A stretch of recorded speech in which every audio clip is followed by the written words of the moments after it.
All right, we'll go ahead and start the committee work today. First on the agenda is Senate Bill 2298. Senator Johnson, you're recognized to explain the bill. Thank you, Mr. Chairman. This bill raises the maximum fee that can be paid to the state's bond attorney from $500 to $750. This is an amount that's paid from the law firm that is handling the bond for city, county, state, university. And the bond attorney's job, as I understand it, is to take the packet of information that's been put together by the law firm to the correct chancery and make sure everything's in order and file it. This fee hasn't been raised since, I'm told, the 1980s, and there was a request to raise it. It does not affect state dollars in any way. Are there any questions on the bill? Seeing none for a motion. Title sufficient, do pass. Motion is title sufficient, do pass. All those in favor signify by saying aye. Aye. All opposed? The ayes have it. Report it out. Next is Senate Bill 2466. This bill deals with selling alcohol to underage individuals under the age of 21. And it has provisions for each offense. And on line 44, it adds that the commissioner may also require that the permittee have and use an independent third-party age verification app on the licensed premises for the purpose of determining whether a person to whom alcoholic beverages are sold, furnished, given, or caused to be sold on the licensed premises is 21 years old of age or older. And the app must have at least an 85% accuracy rating according to the national standards. So this is just saying that after, and I think we're going to continue to work on this with Department of Revenue and ABC, when this option becomes available after the second, third attempt or second or third offense of selling to an underage person. Obviously, the first offense is suspension of the permit for not more than 1 week. The second offense occurring is for a suspension of the permit for not more than 2 weeks. Third is for a suspension not more than 3 weeks. And a fourth within 12 months is a revocation of the permit. So at some point, we're going to work with Department of Revenue and figure out when an appropriate time is to insert this as an alternative to maybe a fine to require them to do this. So this is an option that we may work on the floor, an amendment on the floor at the appropriate time. But that is an explanation of the bill. Are there any questions on the bill? Senator Carter. So basically, if a restaurant gets caught selling to underage people, this is an option for the commissioner to basically make them use this app versus what they're currently doing and all.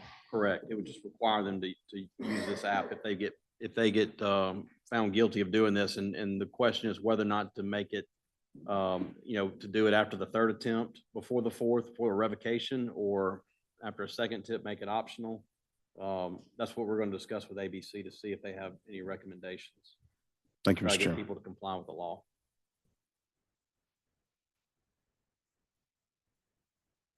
Any other questions, Senator, for a question?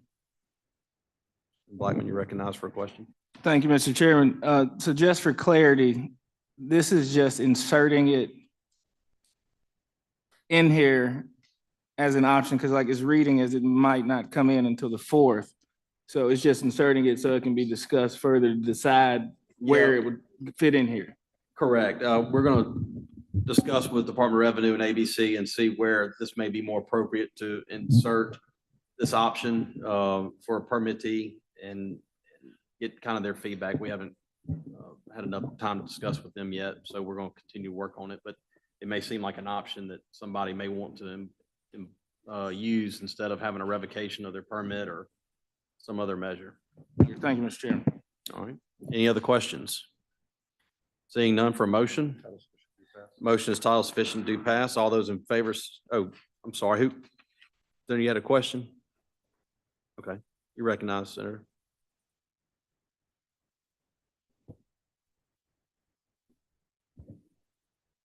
Mr. Chairman, so if someone presents a false false identification, does that burden lie on the retailer as well? I don't know. Department of Revenue, what would that, if someone presents a false ID, whose responsibility is that?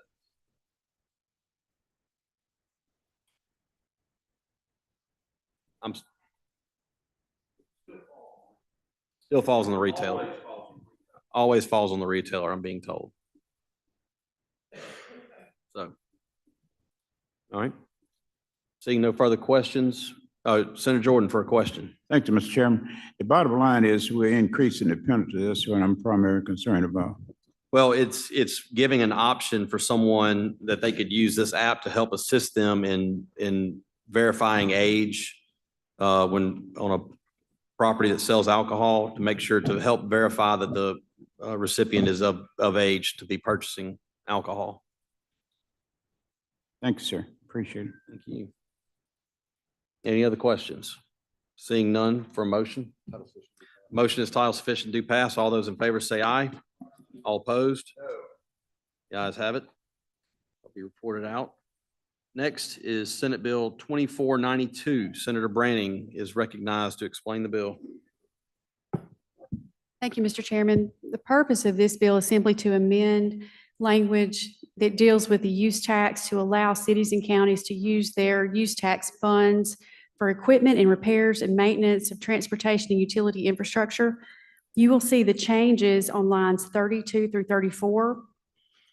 And just to give you a little history of why we're doing this, last year we brought forward a bill that amended in this bill now lines 29 through about 35 or 6, where we attempted to put some restrictions on how they were using the use tax money. We wanted to make sure that the legislative intent is clear, that this body intends for those monies to be used for transportation infrastructure and utility infrastructure. However, what I think we didn't realize is that maybe we were hamstringing them a little bit too much. So over the summer and fall, I began to get calls from some of the municipalities about the need for certain pieces of equipment like a backhoe to help them with some of their utility infrastructure and whatnot. Some of those smaller municipalities are not able to, or it's cost prohibitive for them to bid out smaller jobs when they can do those things in-house. So this is all this does, is gives some flexibilities to our cities and counties for use of the use tax revenue.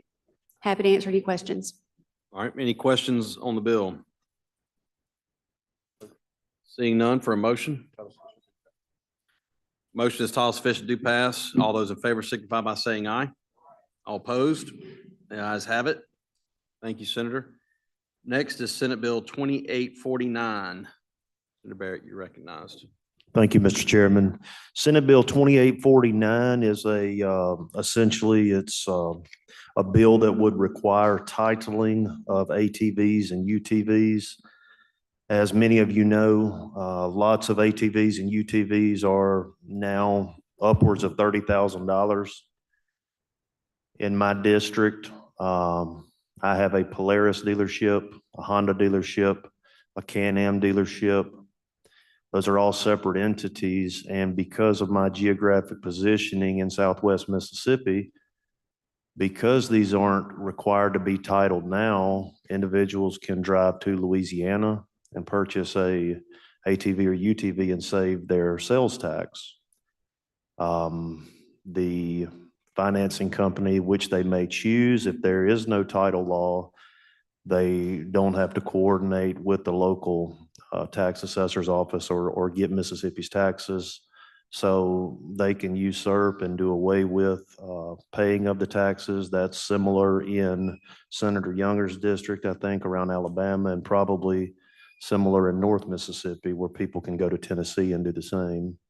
So that is one aspect of it. The second aspect of it is by titling a vehicle, it can be viewed by some county tax assessors and collectors as that dealership's personal property. If you require a title, it would not be. For example, automobile dealerships, they don't pay taxes on their floor plans. Mobile home dealerships do not pay taxes on their floor plans. However, ATV, UTV dealerships do pay taxes on their floor plans. At least they do in Lincoln County. I will say This bill has been a work in progress. In full candor, I'm certainly open to a reverse repealer, whatever the committee would like to do to make sure that there aren't any unintended consequences of this.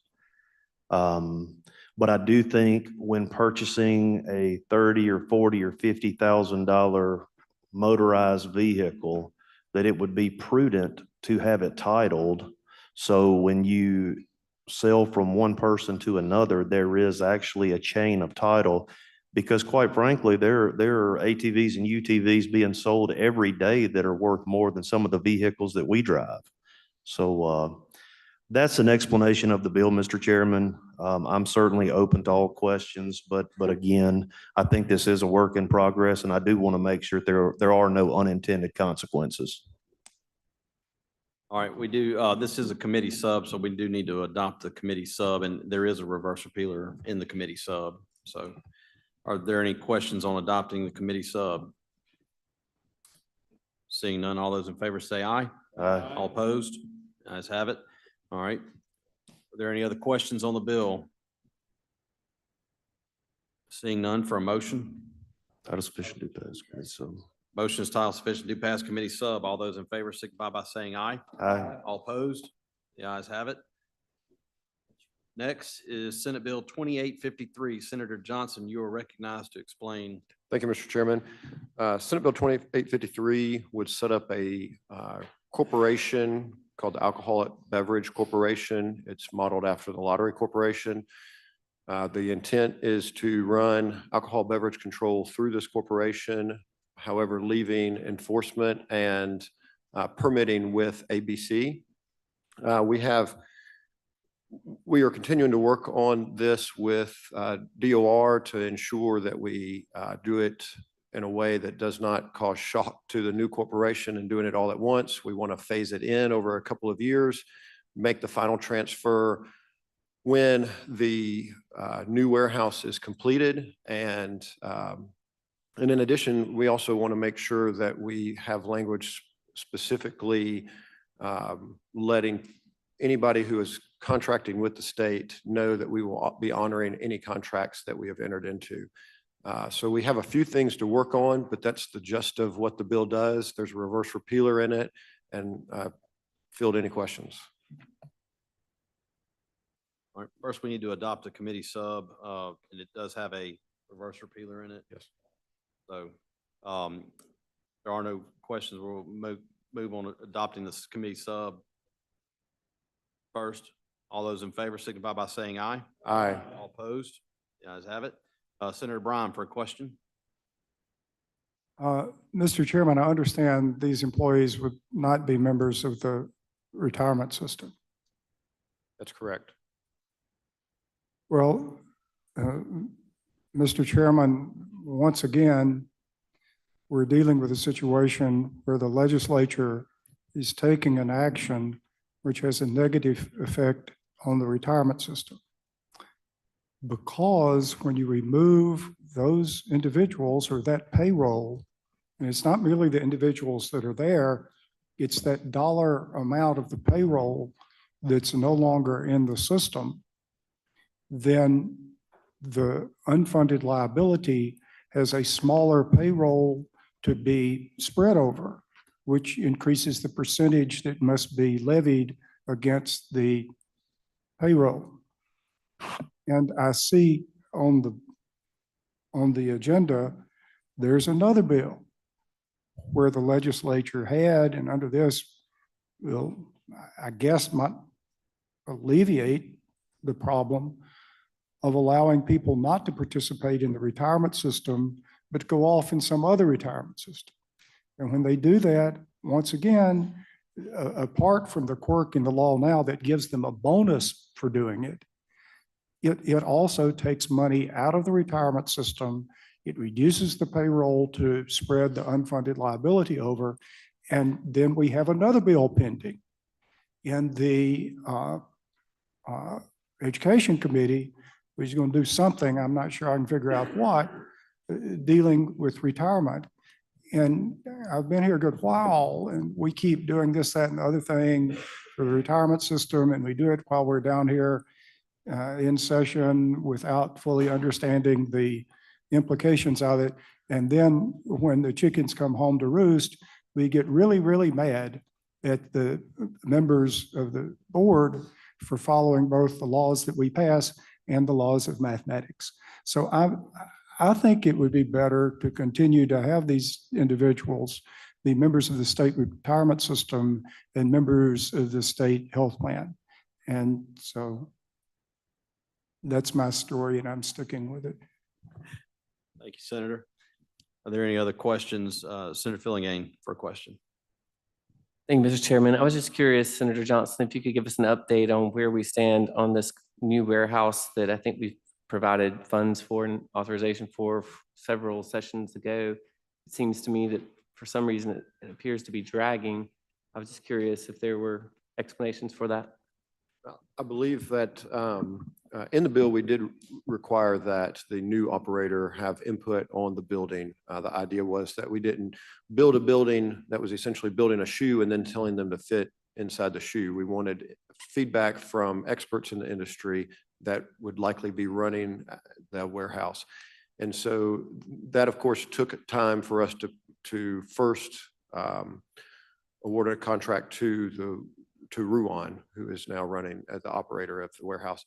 And so then getting their input, and I believe there was a consultant involved as well.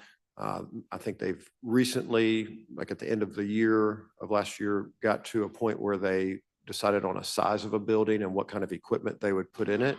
And I believe they will put that out for bid in the next month. Correct me if I'm not wrong, but I believe in the next month, they're going to put that out for bid. So the ETA on having a new warehouse up and running would be what exactly? If I was making a guess, and I don't want to be held accountable for this answer, but I would say 3 years to have it completed. It's possible they could do it in 2, but I would plan for 3. And what is the cost at this point of what the state has put into or budgeted for this? We 2 years ago, we allocated $55 million, or we approved a bond for $55 million. The cost now looks to be around $95 million with the equipment. That inflation is really kicking, isn't it, Senator Johnson? Well, it does increase, yes. So in 2 years, the price tag has gone from roughly $55 to $95 million? Well, 55 was an estimate based on what other builders, people who were in the beer distribution or soft drink, other drink distribution facilities. We were going off of what people who had recently built had paid. And so it was an estimate based on what we knew cost to be. At that time, some of those were historical, so it does make sense that it has gone up. And a lot of it also depends on the type of automations or equipment you fill it with, and that also makes a difference. So is the contractor going to bear any of the cost of this, or are we simply hiring them to run it for us and we bear the entire cost of that as the state? Make sure I understand you. Are you talking about the contractor to build the building? No, the contractor who's awarded the bid to help run the facility. Okay, once it goes to a corporation, so currently we have an operator that we have hired, and I believe currently there's a IFB out for transportation or delivery costs.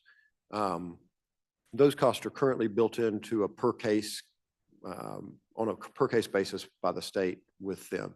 We'll continue to pay per case going forward, and however, that will run through the lottery corporation, just like a business would. So instead of an appropriation, it would be, we have revenues, expenses, a net would come to the state general fund. So ultimately, it's going to be self-sustaining is the goal. It's going to not only cover its own costs, but make money for the state. That's correct, yes. So this is just an initial investment in what will be a long-term return for the state of Mississippi, allegedly. That's correct. And I would say if this were my business, I would be happy to write a check for $95 million to pay for it, because the state is currently receiving over $100 million per year from sale of alcohol, and so, or wine and spirits. And seems like a good investment to keep that functioning well. All right, thank you, sir. Appreciate it. Thank you. Thank you, Senator. Senator Bryan for a question.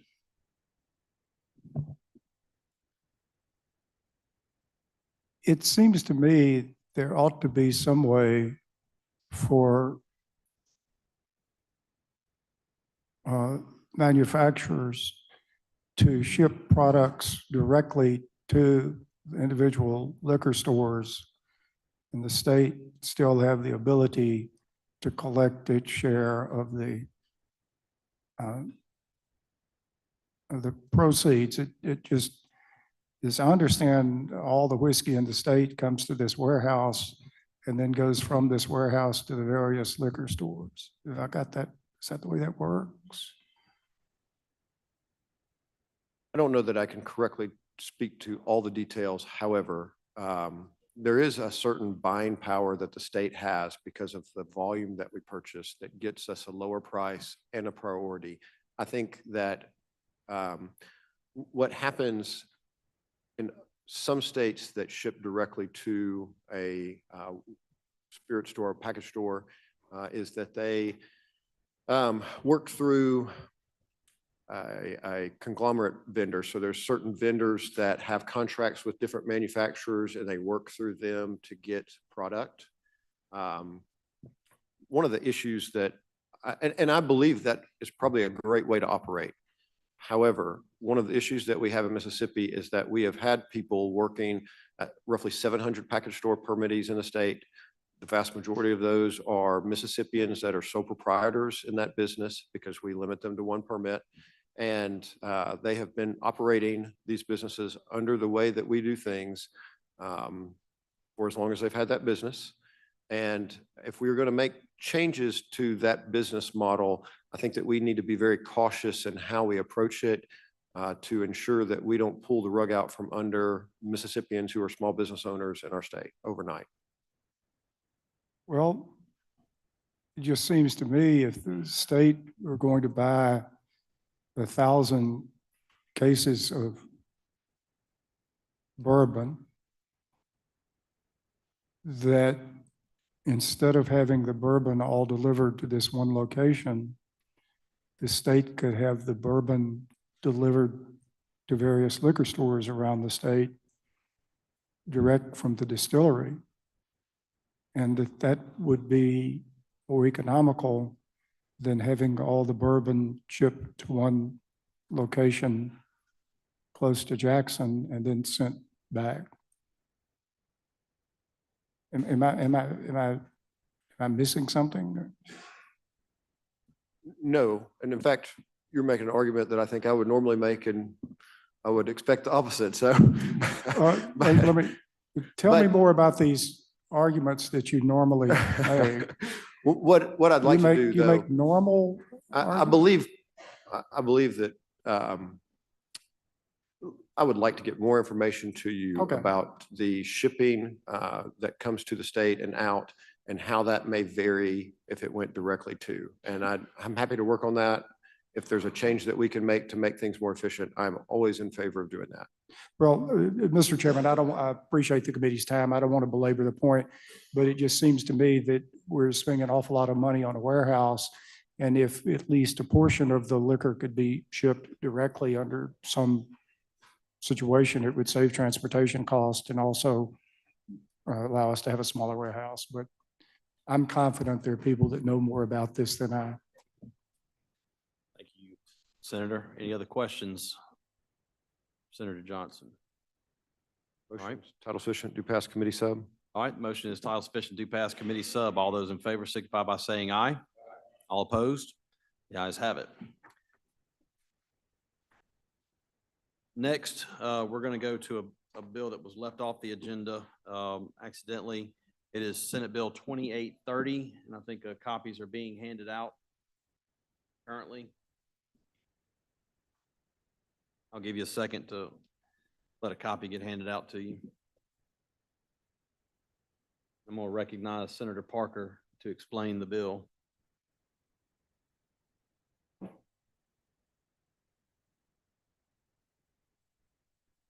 Thank you, Mr. Chairman. I'll make sure Becky has just a moment to have the bill in front of everybody.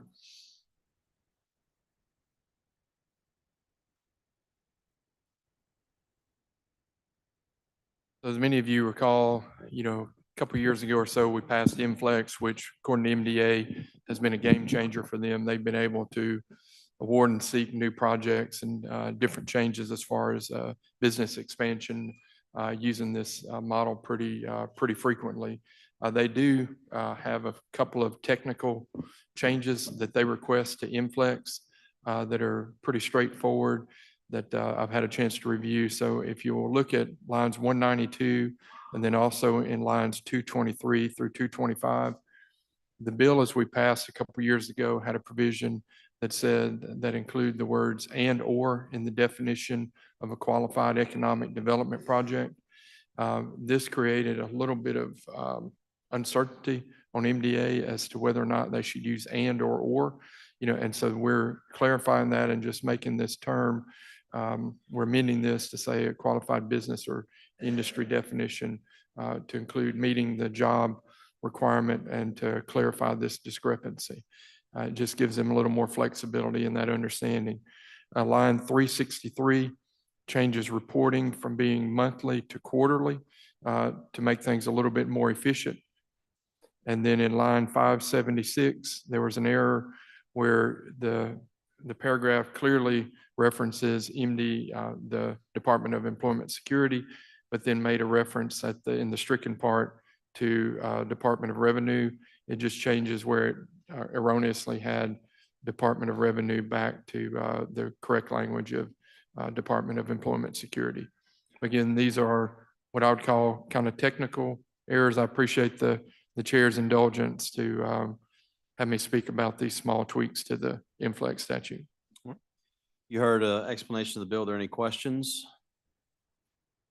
Senator Bryan for a question. I was just looking at the new language on lines 223 through 225 and wondered if anyone with the knowledge of grammar had looked at that passage.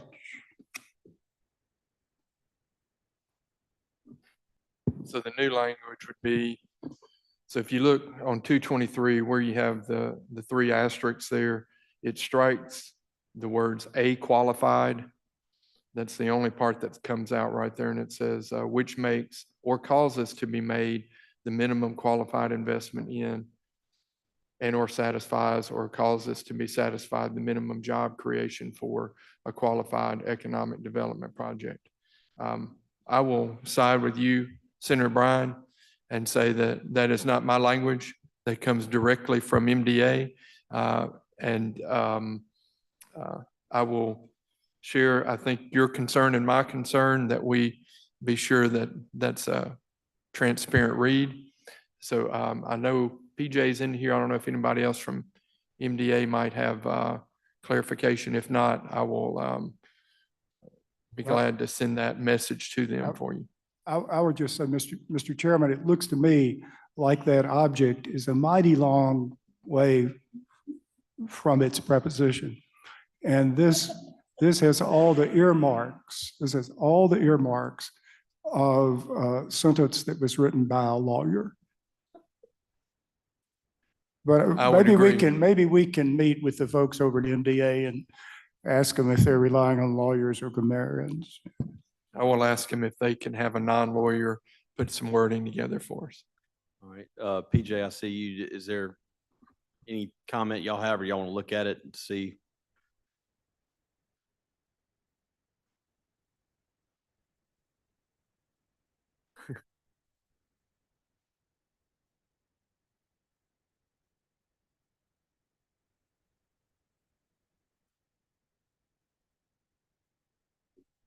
Okay. We'll look at it. Maybe we can conjugate some verbs in French while we're at it. Any other questions? All right, seeing none for a motion. Title sufficient, do pass. Motion is title sufficient, do pass. All those in favor signify by saying aye. All opposed? The ayes have it. Thank you. Next bill is Senate Bill 2862. Senator Bryan, you are recognized to explain the bill. Oh my, Board of Health goes out and regulates and certifies the the devices that determine how much exposure to radiation individuals have had. And they say there is increased number of individuals and devices that they're dealing with. And the purpose of the bill is to allow them to collect the fees, the additional work being caused by trying to come into compliance with federal regulations.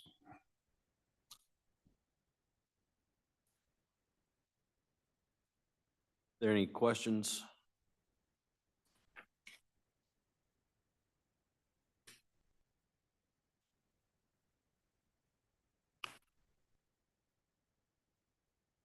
Seeing none, for a motion? I move title sufficient, do pass. Motion is title sufficient, do pass. Committee Committee sub. All those in favor signify by saying aye. Aye. All opposed? The ayes have it. Thank you, Senator. Next is Senate Bill 2907. Our friends from PERS are here. If you would, please come up, and Ray or DeVetta, whichever one of y'all would like to.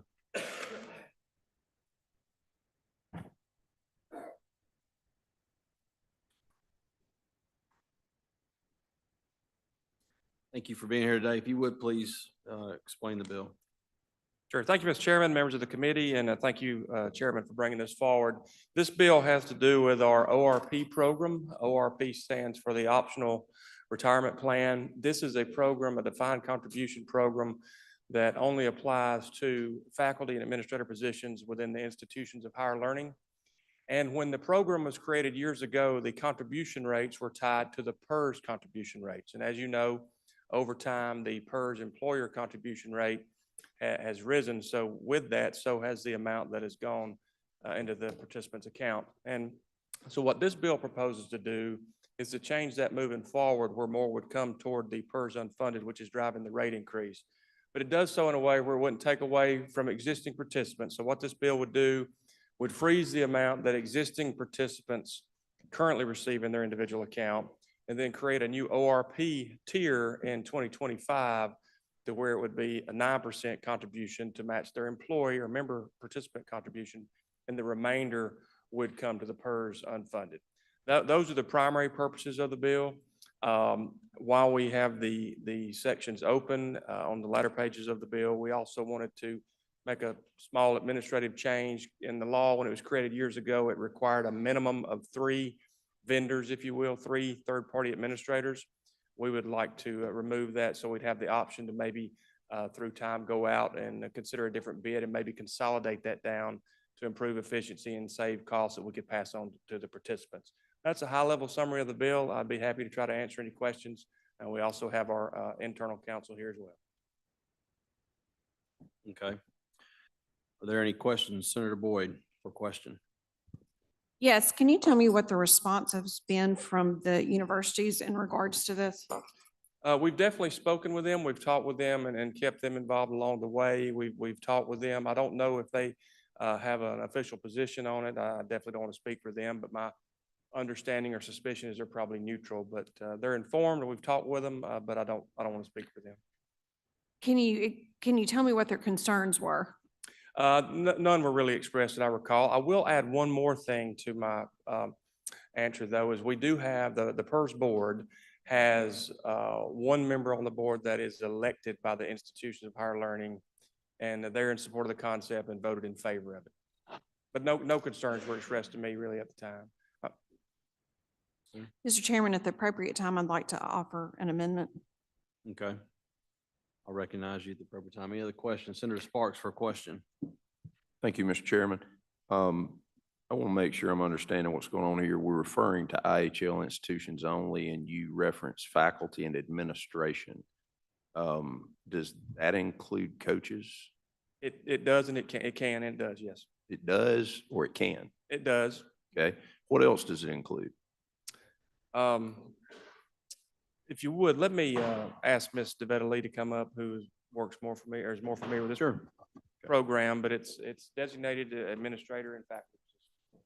It would be all faculty. We have had some specific instances where maybe a film coach who doesn't interact with children may not be a faculty member. So that there's a little nuance there. The universities determine who is eligible for the optional retirement plan based on the parameters set forth in state law and in the plan document, but it's generally a faculty member or an administrator with certain budgetary authorities and things of that nature. So if they are a faculty member, an instructor, professor, all those folks are definitely included in the plan. Is it up to the university to define, because they're going to define who faculty is, but we're using the general term administrator or faculty member. And if you asked me, did I think a coach was included in that definition, I would have said no. Well, So who is included? Every employee potentially that's not, I guess if you're faculty, I kind of understand that one. But when you say administrator, who else is included in administration? Be your deans, your vice presidents, your administrators of the universities are included. I think athletic directors are considered administrators as well. There's some very defined parameters, but when it comes to title integrity and assigning who fits those titles, that is done at the university level. And as far as the university, are you saying that they could assign a title that would allow someone not to be a part of this program? Or are you saying it's optional if the university even offers any individual this option for a alternative retirement program? I'll read to you the more clear definition of what a teaching position includes. Well, I'm sorry, that wasn't my question. Okay. My question was, does the university have the authority to offer the program to whom they see fit? I would say no. Okay. They have the authority within the parameters established for the plan they determine the titles of the positions that they're seeking or that they're hiring. So PERS is not involved in that, but we do have, like for instance, residents at the medical center are considered eligible for ORP, and at the vet school as well at Mississippi State. There's librarians. There's some parameters that are set either through state law or through the plan document to flesh out some of these titles, but the universities make the final decisions of the title for the position they're hiring. And I understand we're moving from an amount of 7.25% to 14.75. Yep. On So line 33, 34. yes, sir. So when ORP was established in 1990, the employer rate at the time was 9 3/4. And at that time, the law says that 2.5 could go toward the unfunded liability of PERS to offset any harm that may have been done to PERS. Well, as you know, since 1990, the employer rate has increased to now 17.4, and effective July will be 19.4. So what has happened is over that time, the increases, which are done for the PERS unfunded liability, but what has happened is the increase has actually gone to the member's account. So that's why they're receiving almost 15% currently in a defined contribution plan. Just to reiterate that one of those last points, that 14 point, the number you see in there, that's what they're receiving currently. We're just proposing to freeze it at that level. And so going forward, it would come to the PERS system. Okay. I appreciate your answering those questions, and thank you, Mr. Chairman. I will look at this a little deeper, but thank you. Thank you. Any other questions? All right, seeing none, I recognize Senator Boyd for an amendment.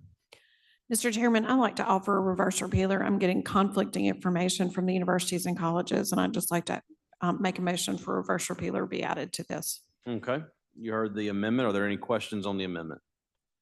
Any discussion? Seeing none, all those in favor say aye. Aye. All opposed? The ayes have it. Any further questions on the bill? Seeing none, for a motion? Motion is title sufficient to pass committee sub. All those in favor say aye. All opposed?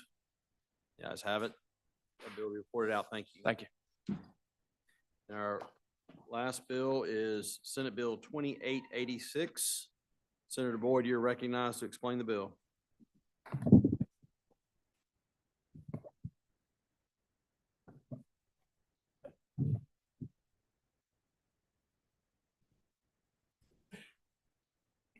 Mr. Chairman, what this bill does, it sets up a directory for nicotine and vapor products where DOR, several states have enacted this program.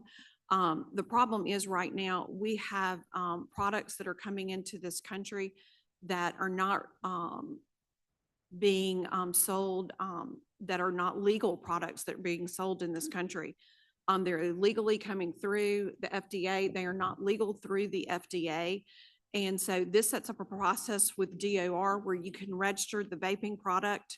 It goes through a timeline. This vaping registry will have till October to get their vaping registry up and going. It'll give them another 90 days to get into compliance with that vapory register. And this should help us make sure that the products that are being sold in the state are compliant, not only with the federal government, but are safe, effective products for our people that are using them. And that's a brief explanation of the bill, Mr. Chairman. Okay, and it is a committee sub. There were some amendments in, I'll recognize just one second, Senator Jordan. So in the previous committee, it was amended in a couple of sections to reflect 90 days instead of 60 days on line 171 and 176 and 180.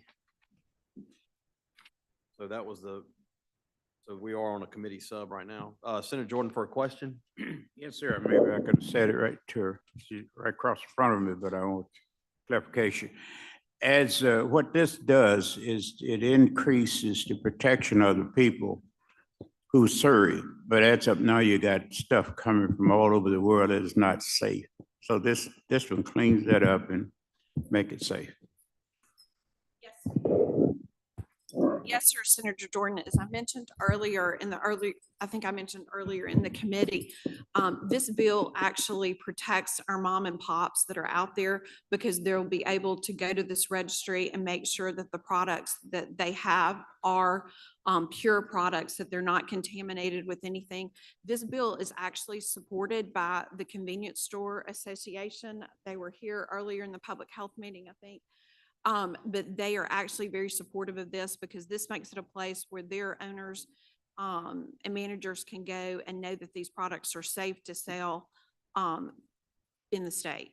But right now we got people taking it, coming from China and everywhere else that is not safe. Yeah, the products aren't necessarily even legally being sold in the state, but a lot of our mom and pops probably don't know that because the FDA has said those products are not legal. Okay. Thank you, ma'am. Thank you, Mr. Chairman. Thank you. Any further questions on the bill? Seeing none for a motion. Motion is title sufficient to pass committee sub. All those in favor signify by saying aye. All opposed? The ayes have it. For a motion. Motion is rise and report. All those in favor say aye. All opposed? Ayes have it. Thank you.